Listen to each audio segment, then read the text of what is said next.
Vamos a recibir a partir de este momento a nuestro primer invitado de la mañana, porque venimos siguiendo muy, pero muy de cerca lo que viene ocurriendo en la República Hermana de Chile, principalmente en la ciudad de Punta Arenas, en Puerto Natales, en las zonas de influencia, pero también lo que viene ocurriendo hace casi ya una semana en Santiago y la situación que, bueno, por estas horas va teniendo algunas novedades que pueden llegar a ser importantes. Vamos a recibir a partir de este momento en nuestra mesa de trabajo, y es un gusto enorme presentarlo al cónsul general de la República de Chile en Río Gallegos. Hablamos de Sergio Valenzuela León. Bienvenido. Gracias, cónsul, por aceptar nuestra invitación. Bueno, para contarnos un poquito cómo está el panorama a esta hora de la mañana. Hubo anuncios importantes anoche. Sí, muy buenos días a todos los televidentes. Y sí, efectivamente hemos vivido desde el día viernes pasado 5 días bastante complejos y difíciles, porque a lo que eran protestas ciudadanas por una larga lista de demandas que consideran insatisfechas, se le agregó un componente de vandalismo y destrucción que ha dejado un total hasta este minuto de 15 personas muertas, alrededor de 300 personas heridas en distinto grado y alrededor de 2.000 personas detenidas. Se habla de una cifra que podría ser mayor, que bueno, oficialmente todavía no está reconocida, pero se cree que podría haber mayor cantidad de personas fallecidas.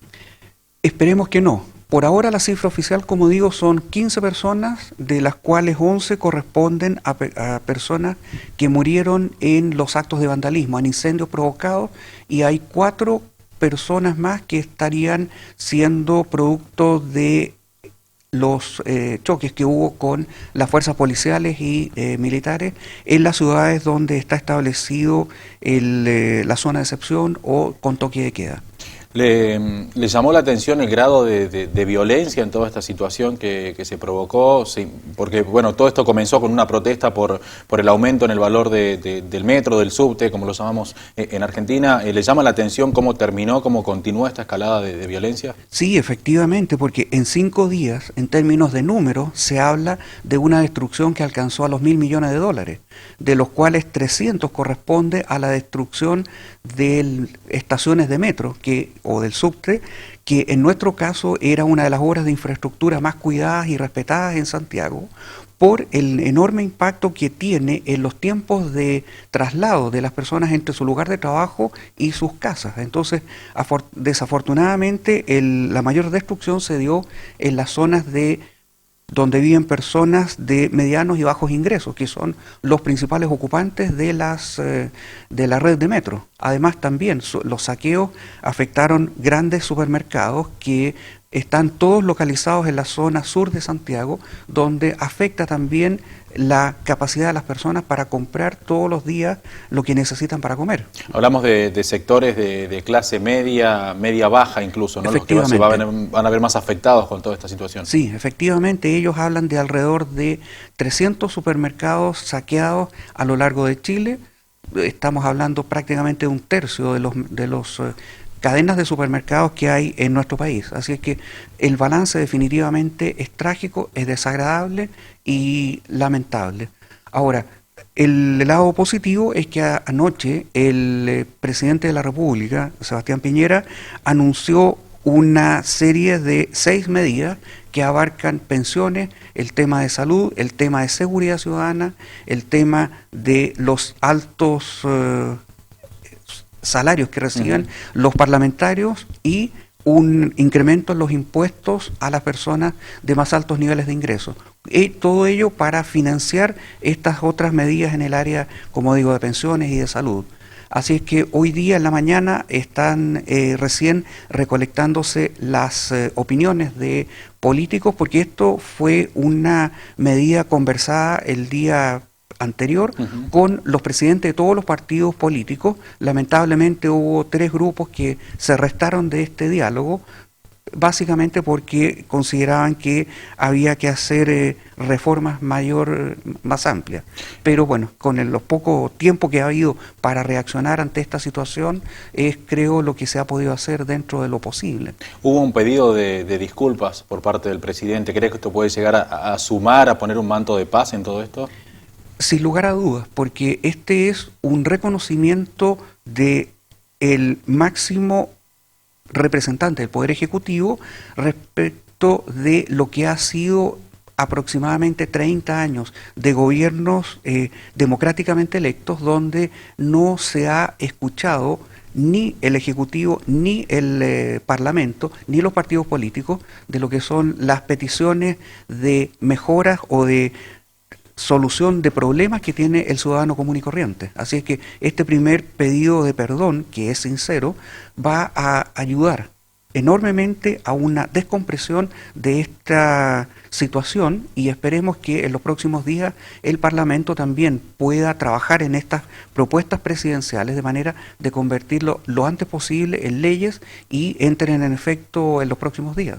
Mencionó usted que uno de los anuncios es justamente la reducción de las desigualdades entre cierta clase política y el vecino común de su país. ¿Esto puede llegar, cree usted, realmente a tener algún efecto concreto cuando el ciudadano empiece a ver que justamente va a haber algo de nivelación respecto a los ingresos y demás situaciones? El tema de la salud también es muy delicado, es muy costosa la salud en Chile. Sí, efectivamente. Creo yo que son pasos en la dirección correcta, como lo han dicho ya todos los representantes de prácticamente todo el espectro político chileno. Son primeros pasos, son pasos importantes que hay que ir después profundizándolos y que para ello todo el Parlamento ha dicho estar dispuesto a darle máxima prioridad a esta situación, a esta legislación nueva que hay que ir creando. Y efectivamente se están modificando los sistemas tributarios, especialmente a los ingresos más altos. Incluso ya se habla de reducir a la mitad lo que son las asignaciones parlamentarias e incluso reducir el número de parlamentarios de manera tal de que el aparato legislativo le cueste menos al ciudadano y esos fondos liberados permitan destinarse a subsidios o a apoyar a las personas en condición económica más débil o como pueden ser quienes comienzan a trabajar o los adultos mayores que tienen mayores necesidades de gastos médicos y que con las pensiones actuales son difícil o imposible de poder cubrir. Las imágenes más duras o más tristes que se vieron por estas horas corresponden a la zona de Santiago, zona centro y norte del país. ¿Cómo está la situación hoy en Punta Arenas? Hubo algunos hechos de vandalismo, pero la situación se está normalizando. Sí, en las ciudades más cercanas a Río Gallegos, como son Puerto Natales y Punta Arenas, la situación es de bastante calma. Son ciudades que están dentro de las 20 que están sujetas a un estado de emergencia, pero todavía no ha sido necesario decretar el toque de queda. Punta Arenas vivió una tarde-noche el día domingo con algo de violencia, con un saqueo de un supermercado, pero eso ha sido controlado y la propia ciudadanía se ha ido preocupando de proteger estos lugares que ellos son indispensables para su vida diaria y por lo tanto hoy la ciudad está funcionando relativamente bien, todavía con preocupación porque siempre está el temor de que puedan surgir manifestaciones espontáneas que lamentablemente puedan derivar en actos de vandalismo. Pero la ciudad está funcionando normalmente y quizás la recomendación por ahora a los riogalleguenses es evitar viajar a Punta Arenas si no es indispensable. No porque haya algún riesgo importante, sino hay un riesgo potencial, para no verse complicado por eventualmente el cierre del comercio o algunas dificultades en las instituciones donde ellos tengan que ir a hacer trámites, es mejor esperar hasta que se normalice la situación. Claro, se normalice bastante más la situación. ¿El predio de Zona Franca estuvo cerrado? ¿Continúa igual?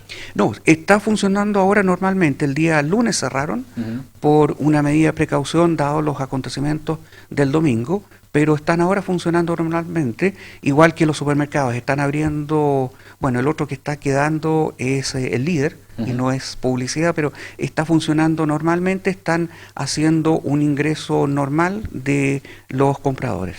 Por lo pronto, nuevamente, me parece importante marcar esto, pedir, bueno, esperar unos días en lo posible y, bueno, evitar viajar, ¿no? Me parece fundamental marcar este dato para evitar algún tipo de inconveniente. Sí, como digo, es más bien una medida de precaución más que de restricción, porque no es conveniente dado que todavía la situación puede estar un poco inquieta, mejor evitar posibilidades de verse involucrados o quedar atrapados en bloqueos de la ciudad o inconvenientes que, como digo, comercio que pueda cerrar y entonces el viaje se pierde. Así es que prefiero sugerir que se espere hasta más adelante, digamos, tal vez la próxima semana, hasta que ya tengamos más resultados concretos de lo que fue en las declaraciones de anoche del presidente y cómo van reaccionando las distintas estratos de la sociedad respecto de estos anuncios.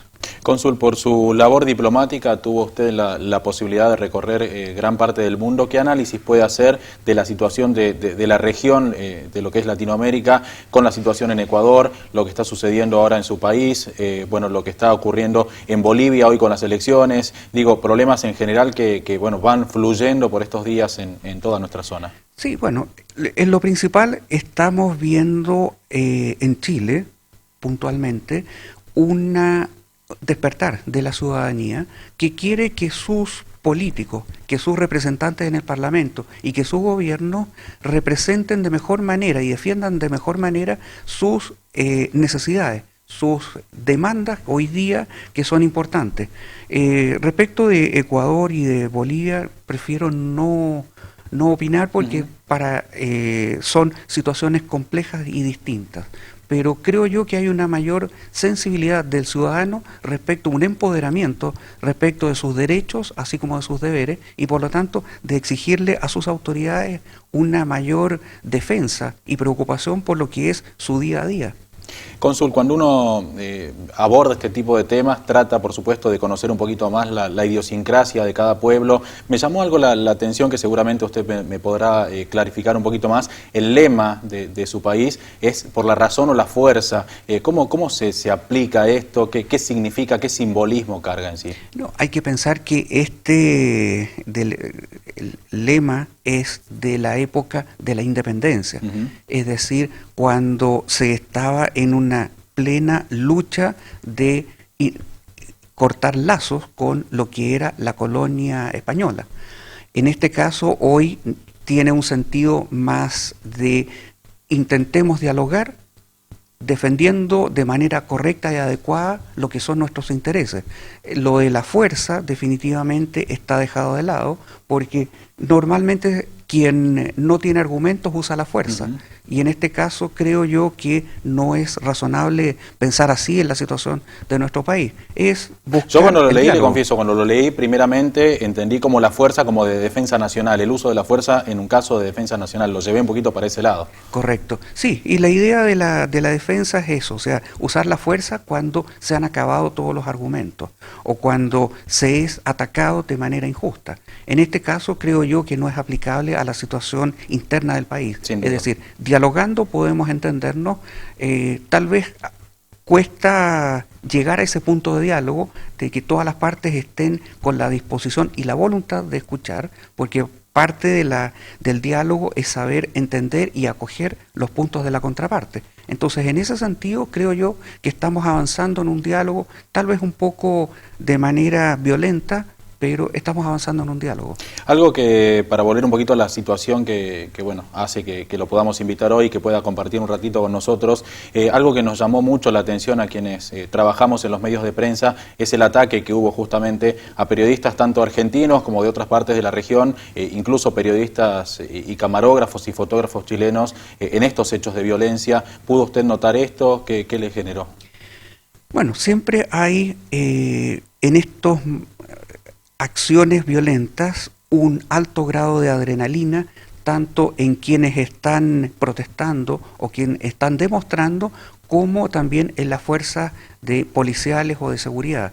Y ahí en esa alta adrenalina tienden a producirse estos malos entendidos, estas discusiones, estos empujones, que generalmente derivan en personas heridas o destrucción de equipos. Lo vimos también en la manifestación que se organizó de manera espontánea en Buenos Aires, donde, al menos por las imágenes, no queda claro qué fue lo que gatilló esa reacción tan violenta. Lamentable, porque en el fondo los periodistas son los mensajeros. Ellos llevan lo que sucede al ciudadano común. Entonces aquí son actos absolutamente injustificados y de total descontrol de quienes los provocan. Así que es lamentable en ese sentido que al mensajero se lo castigue. Es así, coincidimos y nosotros desde acá repudiamos cualquier tipo de ataque porque, bueno, afecta como cualquiera desempeña su trabajo, en este caso colegas que se vieron lamentablemente atacados, ¿no? La movilización acá en Río Gallegos fue totalmente pacífica. Sí, estuvieron el día martes en el consulado alrededor de 40 personas de manera muy tranquila, estuvieron ondeando algunas banderas, utilizaron algunas pancartas, cantaron alrededor de 40-45 minutos y después se retiraron afortunadamente sin mayores conflictos. No pidieron hablar conmigo, ni dejaron ninguna carta, fue solo la demostración. La presencia. Sí, el acto de presencia. Así es que afortunadamente, digamos, es dentro de lo que son los espacios democráticos, que cada persona se pueda expresar sus ideas, pero sin provocar daños ni interrumpir el normal funcionamiento, en este caso del consulado, que tenemos un alto número de usuarios, que alrededor de 20 a 25 personas por día nos están yendo a solicitar algún trámite. Entonces habría sido inconveniente tener que cerrar por esta manifestación. Trámites que tienen que ver con el pedido de ciudadanía, ¿se vio algo de esto últimamente? ¿Disminuyó? ¿Cómo está? No, se mantiene un número constante de personas que van a preguntar por los documentos y trámites que hay que hacer para la obtención de la doble ciudadanía, pero también hay otros trámites básicamente notariales de legalización de documentos, renovación de documentos en el caso de ciudadanos chilenos, así es que incluso también responder consultas sobre cómo está la situación en Punta Arenas, en la frontera, es decir, información básica como para poder desplazarse y moverse sin inconveniente. Cónsul, nuevamente, muchísimas gracias. Por último, si quiere dejar un mensaje a sus conciudadanos acá en la ciudad de Río Gallegos, en la provincia, quienes nos miran a través de las redes sociales, sus palabras para ellos en estos momentos tan tristes, ¿no?, que se están viviendo en su país y, por supuesto, con la esperanza de que esto, tras el anuncio de las palabras del presidente, bueno, haya un manto de calma y vuelva la tranquilidad a su pueblo. Sí, no, en ese sentido yo quiero expresar mi sincero agradecimiento al pueblo argentino por la preocupación, el sincero interés por el devenir de estos acontecimientos en Chile. Respecto de nuestra colonia, hay que invitarlas a mantener la calma, a buscar fuentes oficiales de información, porque lamentablemente a través de las redes sociales se están difundiendo muchas noticias que son o abiertamente falsas, o son interpretaciones, o son medias verdades, y genera mucha preocupación, mucho temor respecto de lo que pueda estar sucediendo en Chile. Por ese lado es que yo los invitaría a doble chequear la información. Eventualmente llamar al consulado y preguntar, mire, ¿está sucediendo esto? ¿Es así o no? Por lo general, buscar medios confiables, sin buscar duda. medios confiables, definitivamente. Tal vez la misma prensa chilena es una buena fuente. Y bueno, llamar a la calma y esperar y cruzar los dedos para que todos las declaraciones y los planteamientos que hizo el presidente Sebastián Piñera anoche sean bien acogidos por todo el espectro político chileno y por la ciudadanía, de manera tal de que comencemos a trabajar en estas propuestas de manera de reducir esta conflictividad y poder echar a andar nuestro país como corresponde y como debiéramos hacerlo para poder tener un país que funcione y que valga para nuestros hijos y nuestros nietos. Sin ninguna duda, ojalá así sea. Gracias, cónsul, muy amable por Encantado aceptar por la invitación estos y un gusto charlar con usted. Encantado de poder estar aquí.